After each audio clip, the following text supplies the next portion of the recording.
Professor अखिल, मैं आपसे दो प्रश्न है मेरे। एक तो यह है कि मैंने भागवत पुराण पढ़ी है, आप, मैं ये मान के चल रहा हूं आपने भी पढ़ी होगी।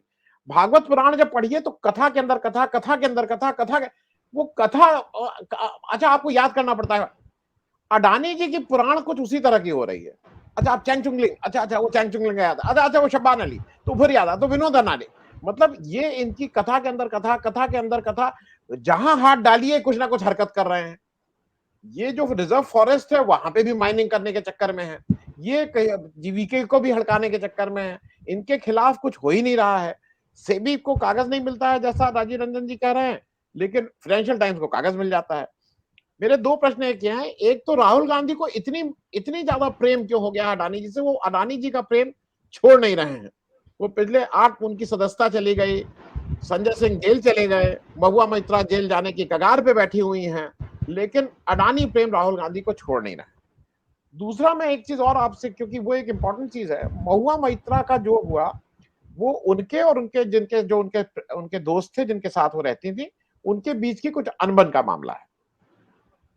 लेकिन मैंने पहली बार देखा, निशिकांत दुबे जो कर रहे हैं ठीक है, वो पॉलिटिकल है, वो कर रहे हैं जो, लेकिन मैंने पहली बार देखा प्रोफेसर साहब कि एक इंडस्ट्रियल हाउस अडानी की तरफ से उनके अहमदाबाद ऑफिस ने एक प्रॉपर उस पर वक्तव्य दिया है, और उसमें कहा है महुआ मैत्रा को, देखिए इनको ये कैसी, मैंने इस तरह का किसी इंडस्ट्रियल हाउस को किसी किसी स्पेसिफिक पॉलिटिकल आदमी के अगेंस्ट नहीं, जनरल कह सकते थे, मैंने पहली बार देखा है। मैं दोनों पे आपका, राहुल गांधी का वो और महुआ मैत्रा पे अडानी का हमला।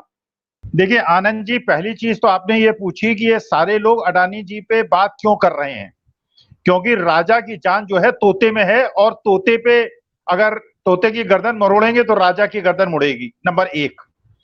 नंबर दो, देखिए राजीव जी की सारी बातों से सहमत हूं। एक चीज ये समझ लीजिए, 6 महीने के बाद सरकार बदलने वाली है, और जब ये सरकार बदलेगी तो जिन जिन लोगों ने अडानी का समर्थन किया होगा वो भी प्रोसिक्यूट होंगे, उनको भी जवाब देना होगा।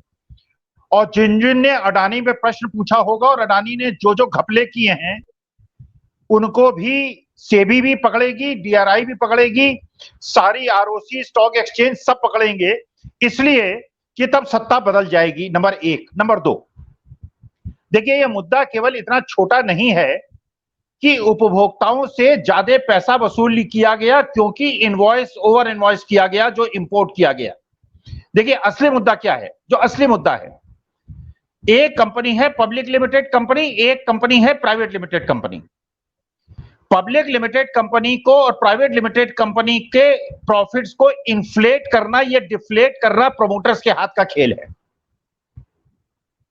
जब हम चाहेंगे कि कोई मार्केट से पैसा उठाना है पब्लिक लिमिटेड कंपनी में, तो प्रॉफिट्स को उधर बढ़ा देंगे जिससे कि अर्निंग पर शेयर बढ़ जाएगा, प्राइस अर्निंग शेयर के हाई एक्सपेक्टेशन के बेसिस पे स्टॉक मार्केट में बूम आ जाएगा, और जब वो पैसा उठ जाएगा उसके बाद प्रॉफिट को कम कर देंगे, पैसा जो है वो प्राइवेट लिमिटेड कंपनी को ट्रांसफर कर देंगे। अगर बहुत ज्यादा हुआ, आनंद जी ध्यान से आपके श्रोता सुने, अगर मैं चाहूंगा कि पब्लिक लिमिटेड कंपनी सिक हो जाए तो ये ओवर इन्फ्लेशन और under inflation, over invoicing, under invoicing से आप किसी भी पब्लिक लिमिटेड कंपनी को सिक बना सकते हैं। और बाद में जिस प्रकार से अनिल अंबानी साहब की कंपनी में हुआ, बहुत सारी कंपनी में हुआ, वो सिक बन गई, इसलिए सिक बन गई, प्रोमोटर सिक नहीं बने, प्रोमोटर्स के रहन सहन में कोई कमी नहीं आई, कंपनी सिक हो गई। कंपनी इसलिए सिक हो गई, इस अंडर इनवॉइसिंग से, ओवर इनवॉइसिंग से आप जिस कंपनी को चाहें प्रॉफिटेबल बना दीजिए और जिस कंपनी को चाहिए लॉस मेकिंग बना दीजिए और सिक बना दीजिए। देखिए ब्लैक मनी जनरेट कैसे होता है इसको थोड़ा समझा जाए। ये जो इंडस्ट्रीज हैं ये ब्लैक मनी जनरेट कैसे करती हैं, चुनावी बॉन्ड में पैसा कैसे लगाती हैं और पीएम केयर फंड में पैसा कैसे डालती हैं, ये नंबर 2 का पैसा जनरेट कैसे होता है। मान लीजिए मेरी कंपनी है और मैंने 100 रुपए का रॉ मटेरियल खरीदा, बिल बनवाया 140 रुपए का, बेचा मैंने 250 में और दिखाया बेचा 200 रुपए में, बाकी ब्लैक मनी का आदान प्रदान मैंने सेलर और बायर से कर लिया, ब्लैक मनी जनरेट हो गया और प्रॉफिट मैंने कंपनी का उतना ही रखा जितना मैं रखना चाहता था। इसका मतलब यह है, देखिए राजीव जी बताएंगे और बाकी आपके सब पैनलिस्ट बताएंगे, जब कंपनी की लायबिलिटी होती है और प्रोमोटर्स की लायबिलिटी दोनों थोड़ी अलग होती हैं। कंपनी की लायबिलिटी कंपनी पे करती है, प्रोमोटर्स अपनी पर्सनल गारंटी की एक्सटेंट तक देनदार होता है, लेकिन जो प्राइमरी सिक्योरिटी होती है, जो कोलेटरल सिक्योरिटी है होती है, वो अलग मुद्दा है। लेकिन कंपनी की लायबिलिटी कंपनी की देनदारी है, और इस वजह से ये लोग ओवर इनवॉइसिंग, अंडर इनवॉइसिंग करके, तो अब सोचिए, आपने जो कोयला खरीदा 100 रुपए का खरीदा, अपने मित्र को दे दिया 120 रुपए का, उसने हिंदुस्तान में बेचा 200 रुपए का, ये 80 रुपए का प्रॉफिट किसको हुआ?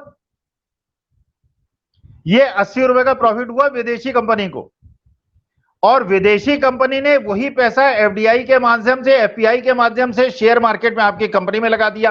तो जो सारा खेल हो रहा है, जो सारा आरोप लग रहा है कि ये शेल कंपनीज हैं और ये मनी लॉन्ड्रिंग, तो मेरे हिसाब से मनी लॉन्ड्रिंग का अगर सबसे जीवंत उदाहरण कोई है आज के वैश्विक आर्थिक जगत में, अगर, क्योंकि जो अमेरिका का स्टॉक एक्सचेंज है, स्टॉक मार्केट एससीसी, वहां जो रेगुलेटर है वो इतना स्ट्रिक्ट है कि इनसाइडर ट्रेडिंग में लोगों को 10-10 साल जेल में भेज देता है। और हमारे यहाँ ये आरोप लगने के बावजूद सेबी के कान पे जू नहीं रेंग रही है, आरओसी को कोई लेना देना नहीं, स्टॉक एक्सचेंज को कोई लेना देना नहीं, ईडी को कोई लेना देना नहीं। इसलिए ये जो सारा रूटिंग हो रही है, जो मनी लॉन्ड्रिंग हो रही है, मनी लॉन्ड्रिंग के केस किन पे रजिस्टर हो रहे हैं? जहां पे पैसे का ट्रेल ही नहीं है, जहां पैसा पकड़ा ही नहीं गया, और जहां लाखों करोड़ों का ओवर इनवॉइसिंग, अंडर इनवॉइसिंग है, और जहां पे स्पष्ट दिख रहा है कि 100 रुपए की चीज खरीदी, 120 रुपए में मिडिलमैन को दी, मिडिलमैन ने 200 रुपए की दी और उपभोक्ता ने 200 रुपए के हिसाब से पेमेंट किया। इसका मतलब यह है ब्लैक मनी जनरेट हुआ फॉरेन कंट्री के अंदर, जो एफडीआई के माध्यम से उन्हीं कंपनीज में वापस आ गया। तो मनी लॉन्ड्रिंग का सबसे अगर ज्वलंत उदाहरण कोई है तो यह है जिसको हम लोग डिस्कस कर रहे हैं। जी।